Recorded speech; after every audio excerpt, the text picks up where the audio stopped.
signaling, we are trying to maintain a relative communication to the outside world to ensure that we have a status of homeostasis, meaning we're kind of not in too much flux, that we're trying to counterbalance that particular flux.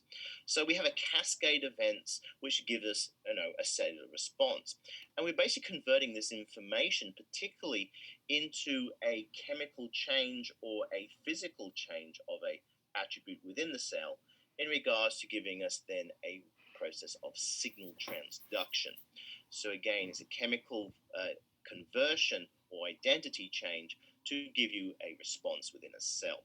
And there are many, many processes that are conserved through evolution that integrate this process of signal transduction.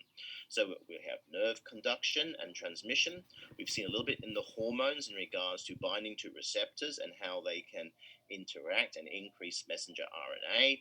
We've got growth factors, which you've already looked at in the fibroblast forms, in regards to increasing their expressional levels, but also requiring maybe some associated proteins and binding to allow you to basically work together. We also see the senses of light, smell, and taste playing a very important role in biosignaling. So when we think about our systems for signal transduction, these systems are highly, highly specific and selective, and they're going to have a high level of affinity and specificity to their particular targets, because we do not want these going on willy-nilly in regards to activating them without a response needed.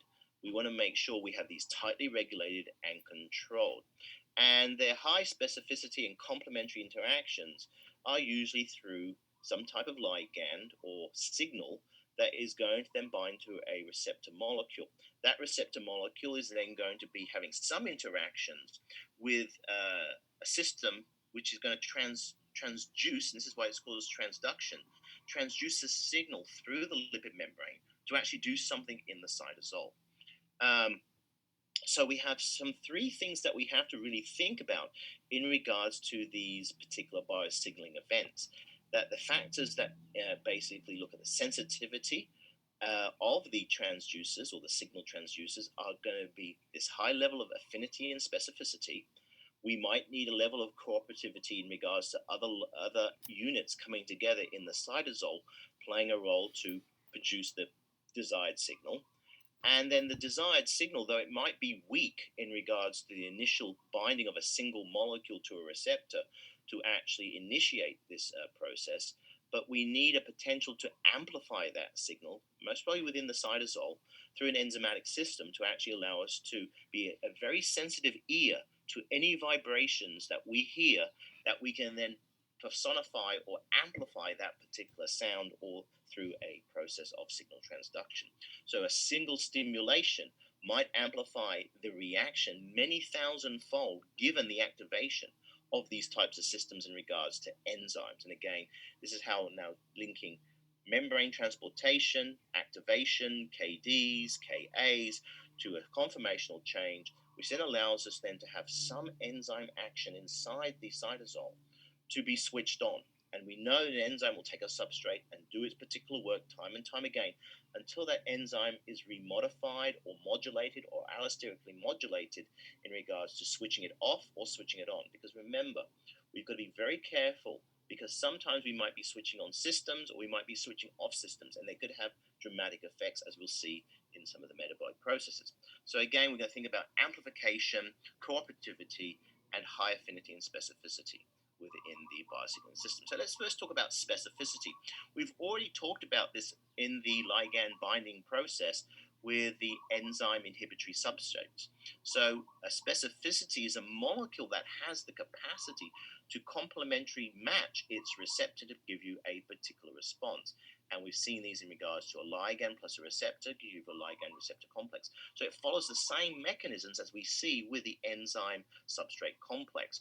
The idea is we're getting a response. So in this case, we have other competing molecules which are of different shape, but they are not going to fit into the receptor specifically, and they're not going to cause any allosteric modulation or competitive binding in regards to the specificity of substrate number one, fitting that real complementary component of the receptor. And this is the high specificity that we see in regards to these transducing signal systems. We also need to have an idea of the number of these types of receptors present, and we're going to see that when we look at quantified scatter plots a little later on. So we have the capacity, as we know, to measure the dissociation constant of this particular ligand in regards to binding to the receptor, and we might actually measure not the binding but the response that it might give in a secondary messenger system. So let's have a look at another one where we see amplification. So as I said before, we might have a very few of these receptors or very few of these ligands or signal agents floating around in the extracellular domain. And it's going to be a situation where when they get together, they're going to have a big party, because what they're going to do is they're going to activate an enzyme. And by this activation of enzymes, we're going to increase the number of compounds being actually produced. So this is what we call an enzymatic cascade, where an enzyme signal first starts off and has a positive effect on enzyme number one, which will then produce a substrate, which will then feed enzyme number two.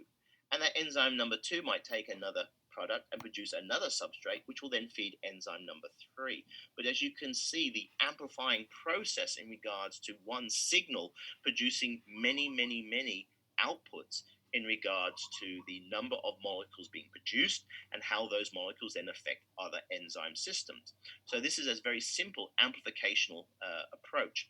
And we're going to see amplification in some of the metabolic pathways when we look at glucose release in regards to the flight or fight mechanism. So again, keep this in mind in regards to amplification. That will be coming up in mostly next after spring break. There's also this issue of modulation, where we need a number of complexes to come together to allow them to do the job that the signal needs to do to get that response. So it's not just a simple ligand receptor complex, one ligand binding to a receptor. It might be a ligand binding to a intermediate complex. By that binding of that signal causes a conformational change, which then allows it to bind to then the compound or receptor of interest to increase the amplificational process. So in this case, the response. So we have multiple proteins coordinating with each other and basically interchanging parts, particularly phosphorylation, to actually cause then the activation of that particular system.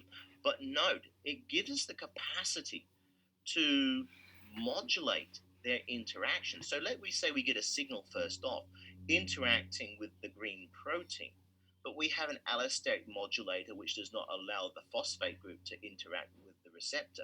So we now have a capacity to control and get a very quick response if we change that modulation and get that phosphorylation working. So instead of having to first find the receptor to bind the ligand and then find the action of the ligand to then bind to the receptor, we can hold them in a pattern, kind of being preemptive, knowing that if we have a response on the green protein to now become phosphorylated because we remove the allosteric modulator, we can get a more rapid response. So again, there's ways we can curtail and cut the various pathways to get us to this situation of getting a biological response. So modularity, we have proteins with various multivalent affinities, which form these very diverse protein complexes. But as we know, those individual complexes can be regulated and controlled by allosteric modulation, by inhibitors, by cooperative and non-cooperative inhibitors in regards to the process of phosphorylation. And so we have some reversibility and controlling mechanisms in this process of modulation. Okay. Desensitization. Now, desensitization is a really big field because we're starting to realize that with desensitization, we get a change in the response of a particular receptor. So a signal comes down and basically binds to the receptor and triggers the normal response. But that normal response also has some feedback to the original receptor, meaning it can either inhibit the receptor and basically require more stimulation to get the same response. So this is actually very common in systems of addiction. So where we see people who take particular drugs and get addicted, they might need more of that particular drug. Now, I talk on both recreational addiction and clinical addiction in regards to, let's say, painkillers, where a person is in pain and getting a particular dose of, let's say, morphine, and the morphine is activating that response receptor to dampen the pain. But what happens in the body basically counteracts that and basically limits the amount of opiate receptors. And by that limitation, you need more and more opiate, a higher concentration of opiate to get that same response, in this case, controlling pain. That is a process of desensitization and adaptation, where basically the receptor activates a triggeration system in a feedback system, and in this case, a negative feedback system, and basically can remove the receptor from contention in the equation, meaning it can remove the receptor itself from the surface of the cell. We've seen this already with the GLUT1 transporters in glycolysis. So we have this capacity to limit the stimulation because we are occluding the receptor from the signal, which is on the extracellular domain.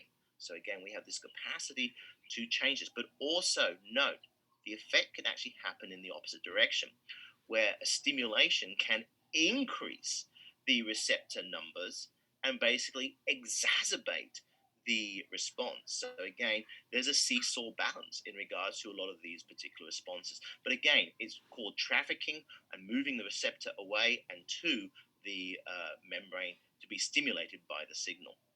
So it means that the signal can be continuously present. It really depends then on the abundance of the receptor on the surface membrane and how that system then adapts that number of receptors on the surface membrane to get that particular action. And sometimes there might be a given threshold, meaning there is an all or none principle, meaning in some cases with some drugs that when it's overstimulated, the system completely shuts down. So no matter what concentration of drug that you get, the effect is not going to be proportionally representative to the dose that you're going to get. So we get these hyperbolic actions. So again, a little bit more complex, but if you're going to do a class in pharmacology, you're going to get to a lot more insight to adaptation and desensitization. And it's actually a very exciting area in neuroscience and pharmacology. We also have this process where we're going to see different receptors respond to a signal system, and it's going to be the overall summated effect of that particular signal system. So there might be two separate signals, and what it is, it's basically affecting the membrane protein. But these membrane proteins are doing things in opposite direction, and it's going to be the overall net response of the combination of the effects of the receptors 1 and 2 to give us the overall impact of what is going to occur. So this is where two signals have these opposite effects, the seesaw effect, but it's going to be the overall concentration of what impacts that secondary system to give us the overall process. In this case, we can use an illustration of a receptor bringing in compound X into the cell. So in this case, the receptor is increasing the concentration of compound X, and meanwhile, the same stimulation is actually pumping out compound X in from the cytosol of the cell. So, but it's going to be which one is being stimulated the most, or which one has the best efficacy in changing the concentration of compound X. So again, the net change in compound X is going to be what is the summational event that's occurring with these two receptors. Same with membrane voltage potential. If we're changing particular ions and exchanging those, of our classification of our sodium potassium ATPase with the exchange of 3 to 2, we're going to see then a change in the membrane potential propagation and a change in the membrane voltage potential. But if we kind of counterbalance that with more leakiness and other ions coming into that cell, we might see then basically a greater change in the negative component. So it's going to be the overall differences of the two changes, whether it be a compound coming in or a membrane voltage, which will give us then a unified response. So we get these multiple signals basically coming together and providing a unified response as a reflection of both positive and negative. And we do this specifically because we can then rapidly change the system. So it wouldn't take too much to change to get a negative response versus a neutral response, or to change it to a positive response to get a change in the system. So again, we utilize these types of components to kind of trick the system to be pre-primed to give us these rapid responses that we need. So again, we have these particular systems that play a role in providing us a signal transductional system. Now, Scatchard plots, as I said, they come up on the exam, but they're actually really easy to understand. People go, "Oh my God, I don't understand them," but just have a look at what we're dealing with. Let me have a drink. I've got to keep hydrated, as they told me at the doctor's office. So we already know our ligand receptor complex. It has a KD, has an on rate and an off rate, meaning a rate of formation and a rate of breakdown, the K plus and the K negative. We already know the Ka and the Kd can be derived from the concentration of the ligand receptor complex, divided that by the receptor ligand concentration. And also we know we have the rate of this particular reaction. We can divide the positive rate divided by the negative rate, which will give us 1 over the Kd, as I illustrate here. Okay, so we've got this particular equation in our minds already. And what we're really looking at is what is the whole number of receptors that are on the cell surface? What is actually binding and how many are there? So we can actually calculate this by looking at some simple rearrangements in regards to that equation. So let's have a think. The total binding sites equals B max. So that's the maximal binding sites on the cell surface.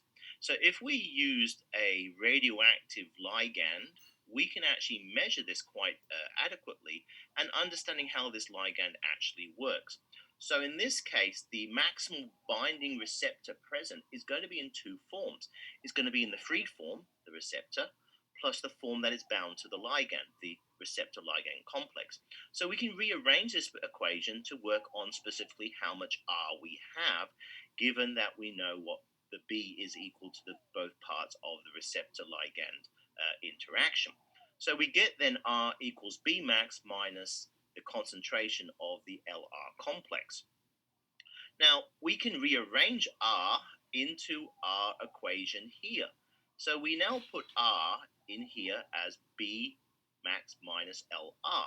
So we now get this particular equation, which is now going to be rearranged in a simple component to look at the bound versus the free. And the bound versus the free is going to equal the ligand receptor complex divided by the ligand concentration itself. So we would have this on the left-hand side and rearrange this equation to give us that particular definition of the ligand receptor divided by the ligand. That gives us the bound versus the free ligand.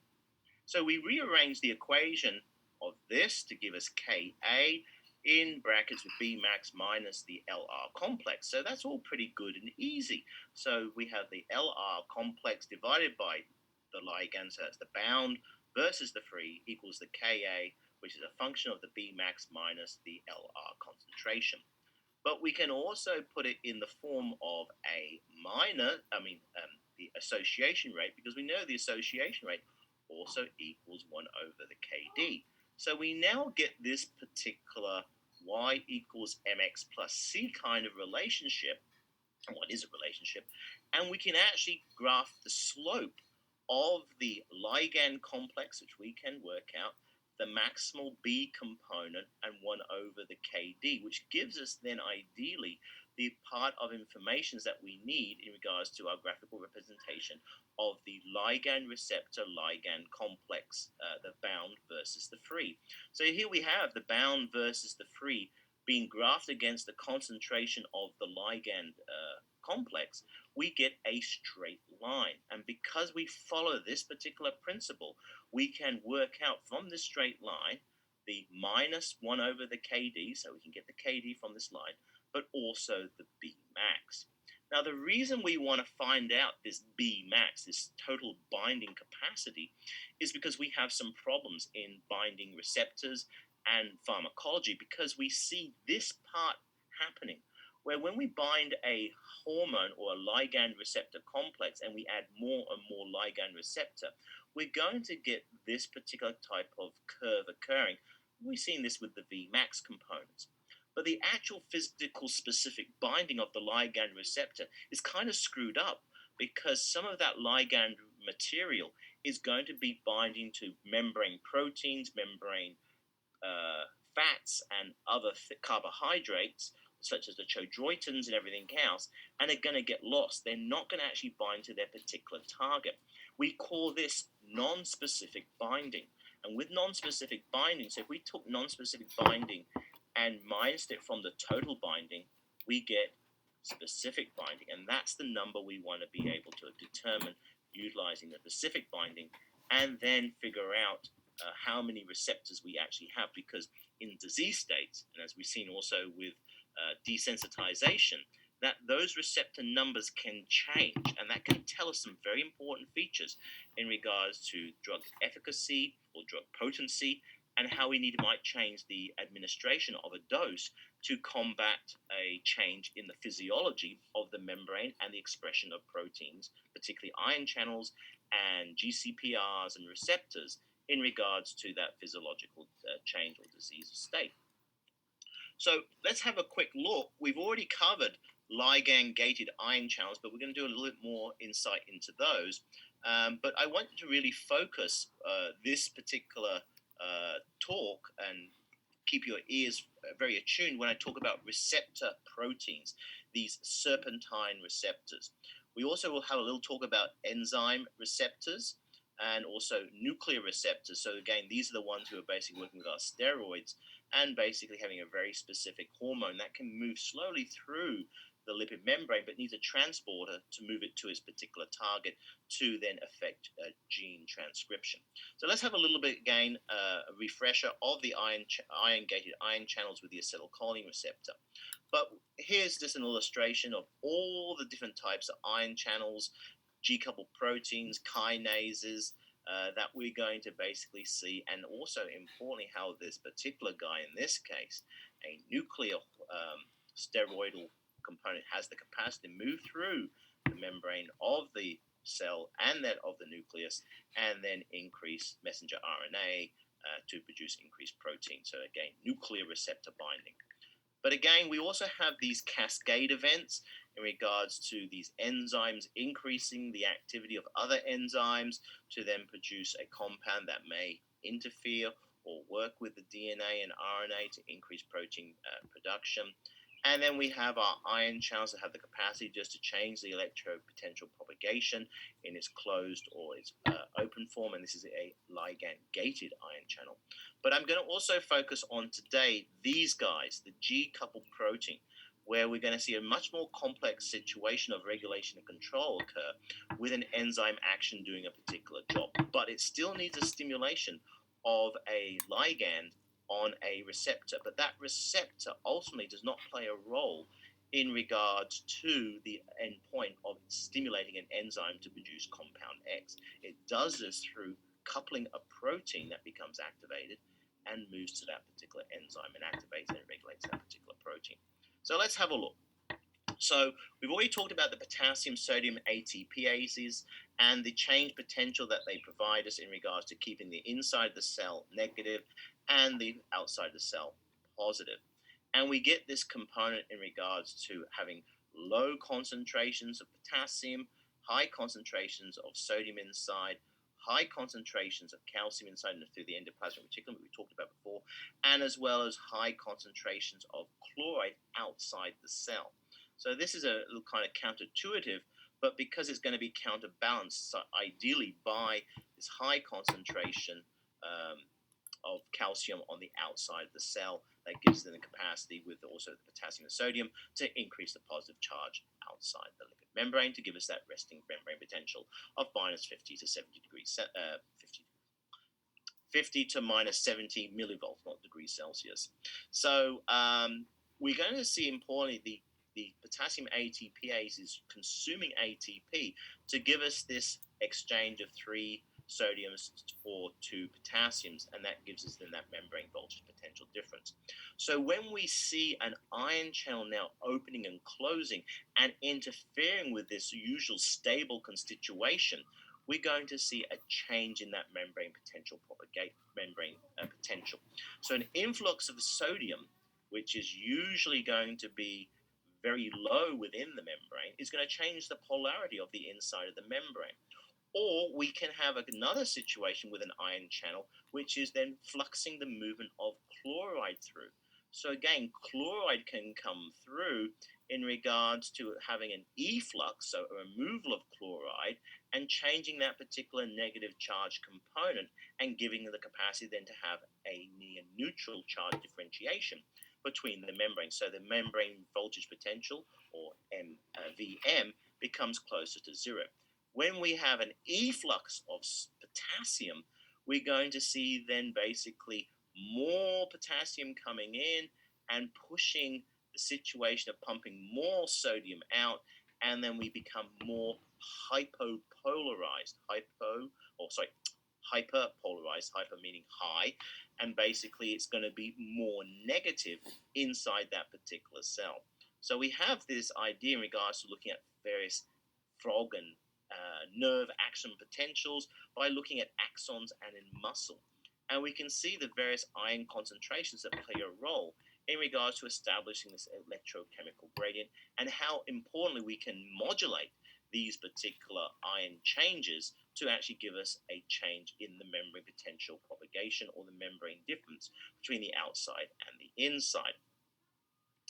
So let's have a look what goes on when we think about the ion species. So we've already come across this particular delta G energy for the cell itself, including that of the Faraday constant and the charge state difference of the various ions coming in. So ionic species, which will provide us now an opportunity to rechange the ion gradient, or the number of ions between the membrane on the inside and the outside, gives us this greater potential to provide a gradient imbalance, in this case an electropotential gradient. So as we know, delta G, we flow down a chemical electrogradient, gives us a negative value, and for transporter ions against this electrochemical gradient, we're going to have to use energy, again what we've seen in the sodium potassium ATPase. So in this case, when we think about the membrane potential, it is a result not just of one or two ion channels, but many, many different types of ion channels contributing to the number of ions moving in and out of that particular cell. So we've now explored this whole situation that is going to be multiple things happening at once to give us the changes that we see in the membrane potential. And this could be at rest, where we'll see more potassium channels that are open than that of sodium, calcium, and chloride, because we're going to see the establishment of that sodium-potassium exchange to give us the negative voltage inside the cell and the negative and the positive voltage outside. So when we have a change in action potential propagation through the membrane potential measurement, it is a precisely timed situation of various ion channels on transporters working together to give us this overall delta membrane voltage potential change. And this is the component that gives us the electropotential propagation, or the action potential. So again, it's now a combination of multiple ion channels unifying their actions, whether letting things in or out, based on the membrane potential, based on the electrochemical gradient, and based on the equilibrial distribution of those particular ions in the between the membrane. So we have a lot of things to consider in regards to allowing us to actually form now an action potential. So let's have a think of the acetylcholine receptor again. And we've already gone through this in regards to the previous notes. So the receptor is a ligand gated ion channel, and it opens in response to a neurotransmitter, in this case acetylcholine, but also nicotine. We don't produce nicotine ourselves. You can chew it, eat it, inhale it. That also stimulates the ion channel itself. So in this case, we can have a competitive agent or an enhancing agent in regards to nicotine as an allosteric modulator. In this case, with the acetylcholine receptor, we require two moieties of acetylcholine to cause depolarization of the membrane. So we cause a voltage change because what we're doing is we're both letting sodium and calcium in, and basically it's causing a very large charge differentiation in regards to those poor little sodium ATPases trying to pump out the sodium, but they're going to have to contend now with the calcium that's come in.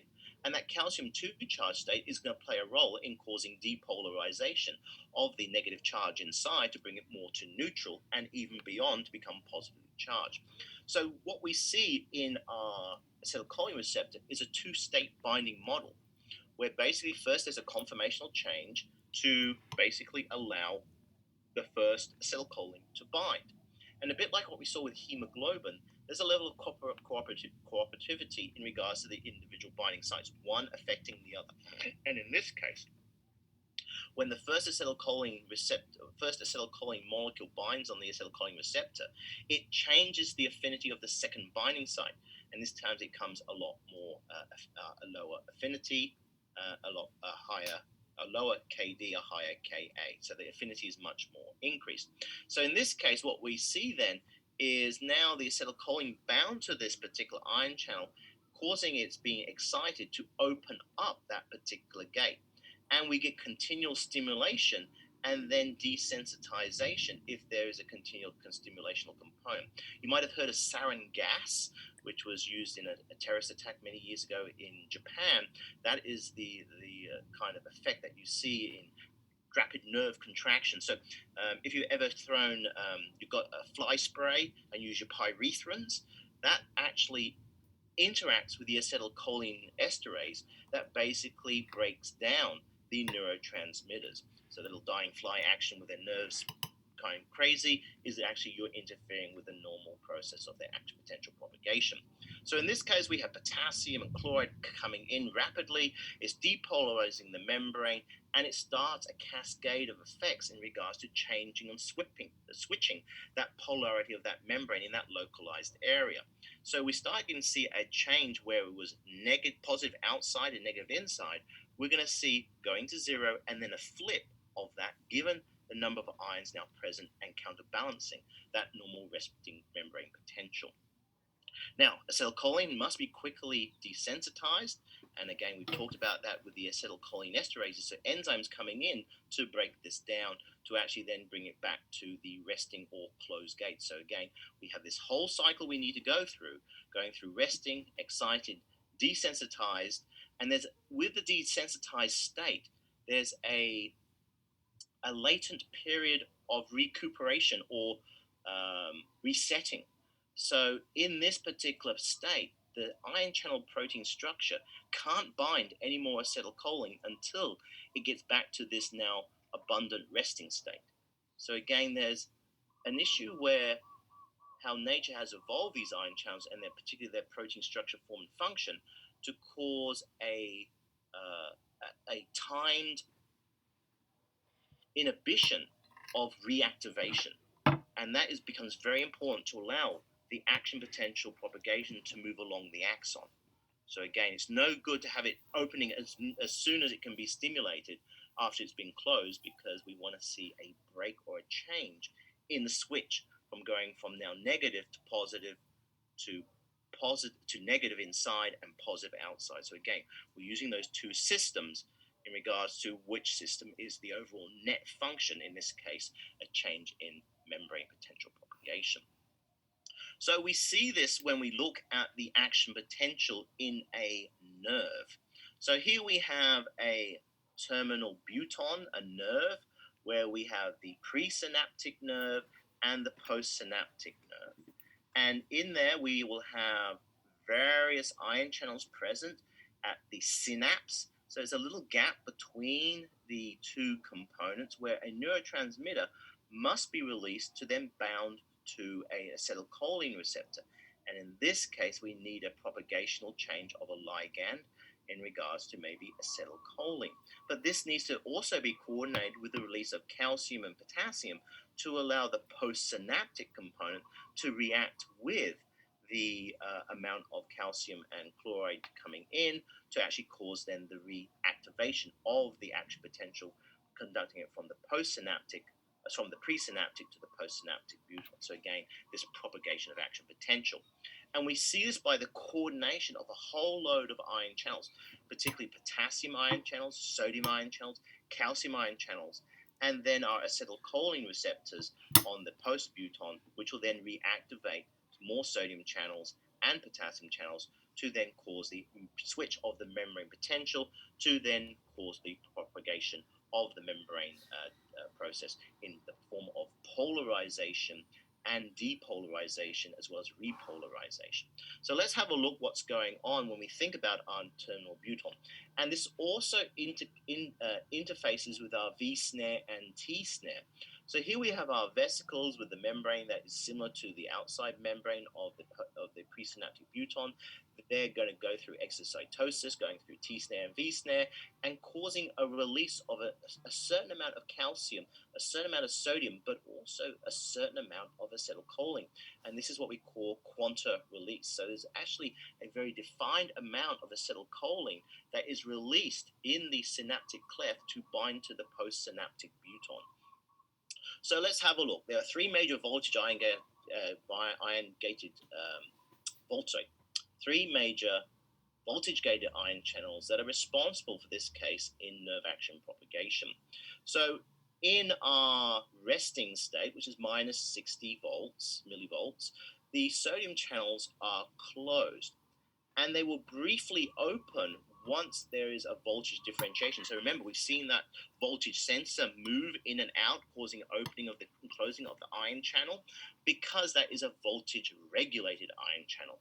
So in this case, as we see this movement coming down here with the action potential, we're going to see the voltage sensor in the sodium channel saying, hey, I want to be, my voltage sensor needs to be on the outside, and therefore I'm going to basically cause an opening. With that particular opening, I'm going to allow then sodium to influx into the cell, because remember, we've got our sodium ATPases, which are keeping the sodium concentration pretty low. But in the same process, we have a high concentration of potassium. And in this case, what we're going to see as we see the action potential move down, we can now see the activation of the potassium channels. And those potassium channels, remember the potassium channels have a pore system and also a voltage sensor system. And they're going to actually then open up and let potassium move through. Because remember, potassium on the extracellular component is actually in low concentration. We have high potassium on the inside. So again, we're looking at our equilibrial components. We're trying to move our ion concentrations to equilibria to produce us a change in the membrane voltage. Once we get that sodium induction to cause depolarization, we induce the potassium-gated ion channels to open, and then we can see an efflux and repolarization of the membrane. Now, that refractory moment that I talked about with the acetylcholine receptor in regards to not being able to be stimulated once it's caused its desensitization.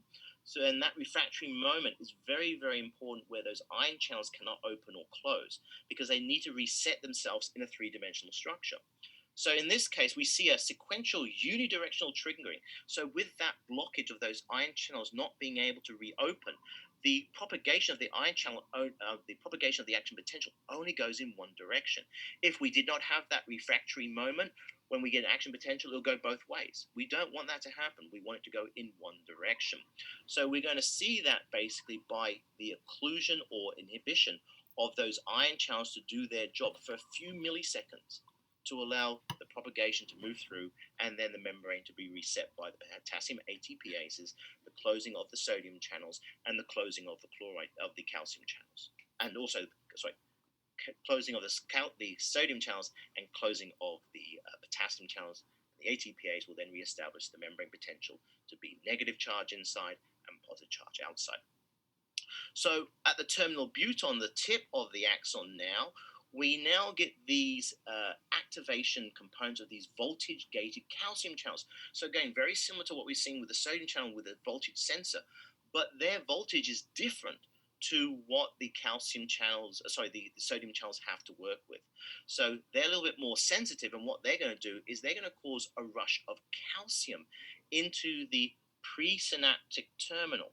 Once that terminal butyl on the end tip of the axon has those voltage gated calcium channels going through this depolarizing process, that calcium influx is going to then promote an exocytosis of the quanta, and this is what we call quanta. And basically, it's going to cause that little packet of vesicles to bind with the membrane to then cause the release of calcium and chloride simultaneously with the neurotransmitter acetylcholine that is abundant in these little vesicles. Now, in this case, the acetylcholine is going to bind to the acetylcholine receptor, which is in the post-terminal buton position, and this is then going to restart the whole process of opening up the sodium channels, opening up the potassium channels to then bring the membrane to zero membrane potential and above, and allow you then to have an action potential propagation. And that refractory state, which we also see with the acetylcholine receptor, stops the action potential going from the other direction, only in one particular direction. Now, the interesting thing is this calcium influx, as we've already seen with the IP3 receptor, can also trigger a enzyme cascade. So again, we've got to think about this calcium, which is very, very, very important, but also very sensitive in the nervous system in regards to activating maybe secondary messenger systems. So again, we have the whole process in the production of an action potential propagation using the biochemistry that we understand.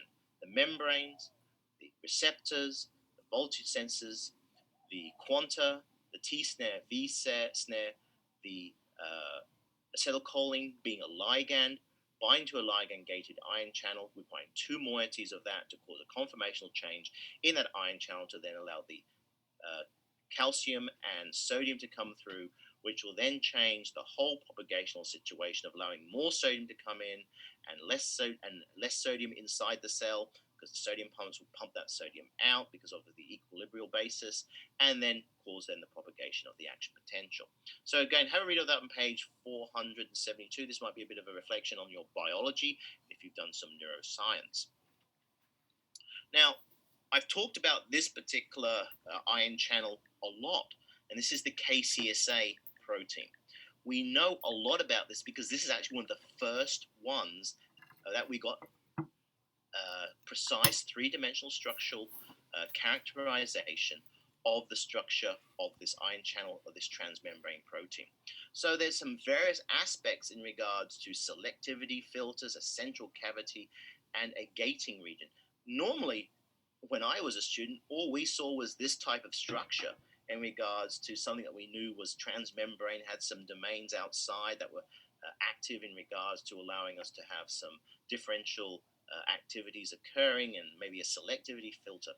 But once we've got the three-dimensional structure, it became a lot more apparent that things were a lot more complex than these particular components. So again, we have these various, this is in a transmembrane protein, so this is going to be at the top of the lipid membrane here and here. This is going to be in the cytosol region here with the activation gate, which is mostly hanging in the cytosol itself, and then this central cavity, which is going to be a very important system to allow potassium ions specifically and selectively to move through and to come through the membrane, because otherwise they would not come through. So I'm going to get back to the acetylcholine receptor because I want to really stress this issue of conformational three-dimensional change. Because what we know about the subunits of the alpha, beta, delta, and gamma subunits, they actually rotate. And basically, a bit like an iris on those old-fashioned cameras, with that rotation, they either open the pore or they close the pore. So here we have a pore closed. So think of these as subunits with various positive charges and negative charges being stabilized by these particular constituents in regards to the pore. And it's these guys, these bulky hydrophobic lysine chains, which give us this closed component. Now, to open this component, we're going to have to move these on a spherical domain and actually twist it. And we actually move them simultaneously, 5 subunits simultaneously, to open the constituents here. So, and this occurs when we have binding of those two particular acetylcholine receptors on the alpha subunit. With that particular opening, all the 5 pentantamers, all the 5 domains move at the same time, and then causing then the opening of the ion channel. And again, we know a lot of information about this because we've just recently solved the structure. I didn't, but somebody else did, in regards to the structure of the acetylcholine receptor. So again, when we think about protein structure and its movement, and now its interaction with ligands, we can account for how we now produce an ion pore or hole within a membrane to allow molecules to go through, in this case, both sodium and chloride to come through. But again, we need to have this process initiated by binding a ligand to then cause destabilization of the structure to get into a lower energy conformer. But once those ligands are removed, it's going to spring back to the closed structure through that desensitizational state again. So again, we go through these number states, so look through the previous slides. So in this case, it's an illustration of three-dimensional structure, ligand binding, conformational protein change, with a multiple subunit interaction to cause us then the pore to go through, or a pore to form through the transmembrane protein to allow us then to have those sodium and chloride ions go through, sodium and calcium ions go through. Now, enzyme receptors, and I don't expect you to remember or memorize all this, but I want you to understand clearly there is a cascade event in these enzyme receptors where basically there's going to be a transmembrane protein that's going to be pivotal to the whole exercise. And without that transmembrane protein, there's going to be some process of phosphorylation. Without that membrane protein, there's going to be no phosphorylation. So in this case, we're looking at the insulin receptor and insulin substrate number 1. Insulin substrate number 1 is floating in the cytosol, but it's not active until the insulin receptor is activated. And that only happens when you bind insulin to that receptor. With that binding, the insulin receptor becomes phosphorylated and allows then the insulin binding receptor substrate number 1 to bind to the insulin receptor to then actually transfer some of those phosphorylational events to that insulin receptor binding substrate number 1. That thing there is now soluble in the cytosol, and all these other particular proteins now come in a cascade event, because first GERB2 is going to bind to the insulin receptor binding substrate, and then he's going to have a cascade event because he's going to cause a three-dimensional structural change, which is then going to have a high affinity to an interactive protein and RAS, and all these other particular proteins that are going to play a role in just getting this particular complex, particularly what we call RAF1, in regards to its activated form. So again, you can see a very complex situation of a soluble protein now interacting with RAS, which is going to be bound to the lipid membrane to produce RAF1. Once RAF1 is activated, then we're going to get these particular, what are they called? I can't remember the name now. What's the name of the darn thing? Merck. What's Merck?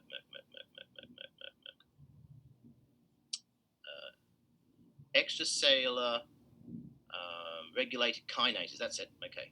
Extracellular regulated kinases to be activated with the, I think this is a mitogenic regulated kinase here, and allow that to then be phosphorylated, because this is the guy that is going to be the important guy going into the membrane, and it needs to be phosphorylated and going to the membrane in regards to going to the nucleus and then interacting with some other enzymes that are going to promote the issue of messenger RNA production, which will then ultimately give us protein production. This is known as the MAPK cascade. It's a very well studied cascade in glycolysis. So let's have a look at what's going on. So we have extracellular binding domains at the cytosolic region, which are going to be activated by binding to a particular substrate, in this case, insulin. Once we get those particular stimulations occurring, we're going to get phosphorylation to occur. Once that phosphorylation occurs, we're going to see the insulin receptor be phosphorylated to phosphorylate a substrate that it has a high affinity for, only in its phosphorylated form. With that particular phosphorylation component, we're going to then see a cascade event moving through when we see the extracellular regulated kinases being phosphorylated to move through They will only move through the nuclear membrane if they are phosphorylated. This whole exercise is to get them to be phosphorylated. With that, we can then increase the process of gene transcription and basically protein production. Now, the issue gets down to the important part is that phosphorylation then becomes extremely important. And when we first studied phosphorylation, we thought it was going to be an easy thing to understand and control and regulate. But just remember, phosphorylation is going to be specific here.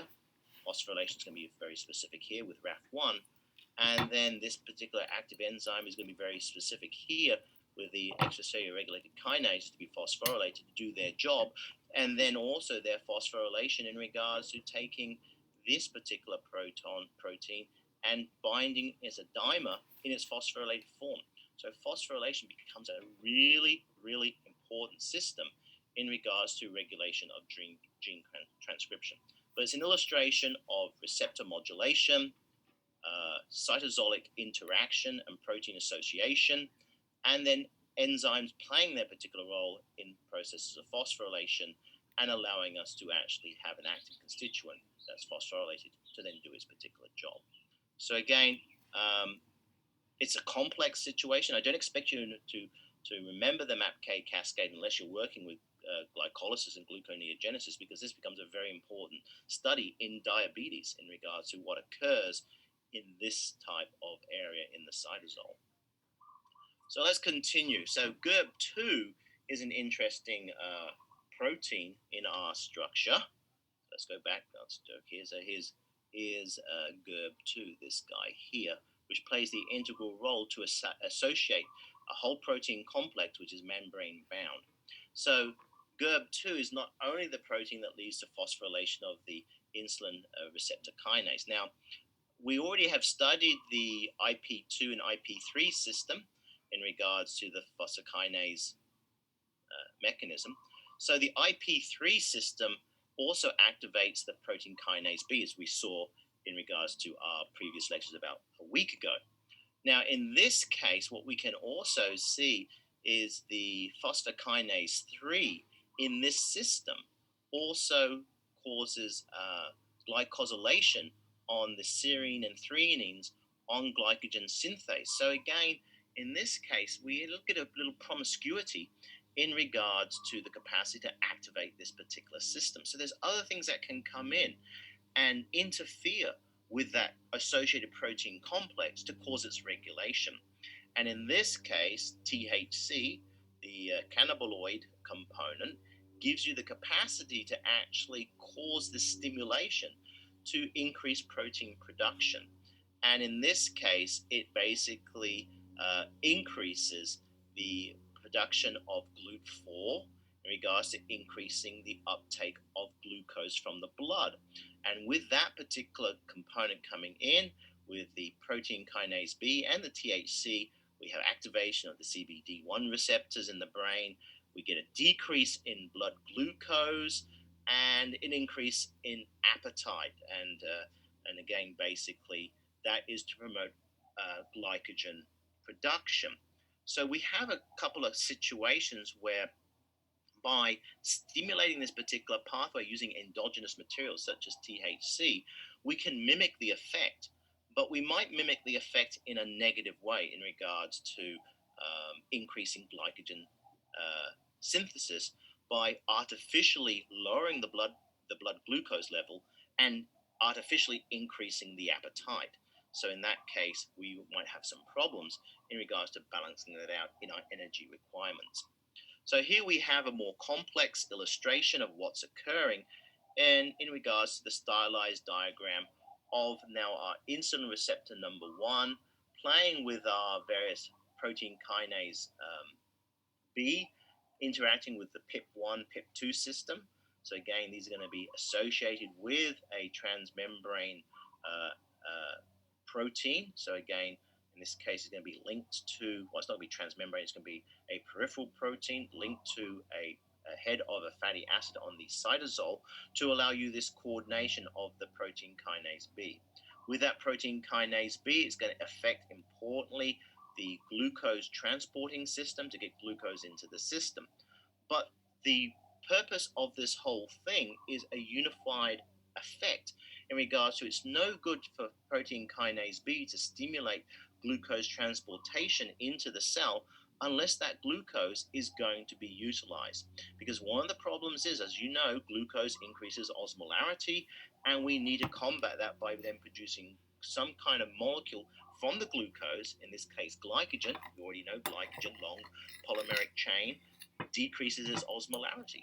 And therefore, we then will need to activate this protein kinase B in two phases.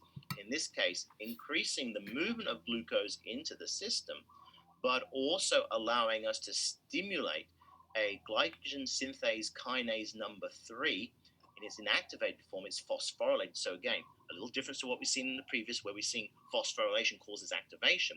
In this case, phosphorylation causes inactivation. And by the removal of that phosphate by the protein kinase B, we then get a stimulation of a glycogen synthase active constituent, which is then going to be an enzyme to basically allow another enzyme to be activated. So again, a cascade event in regards to the glycogen synthase kinase number 3 now activating the glycogen synthase to produce glycogen.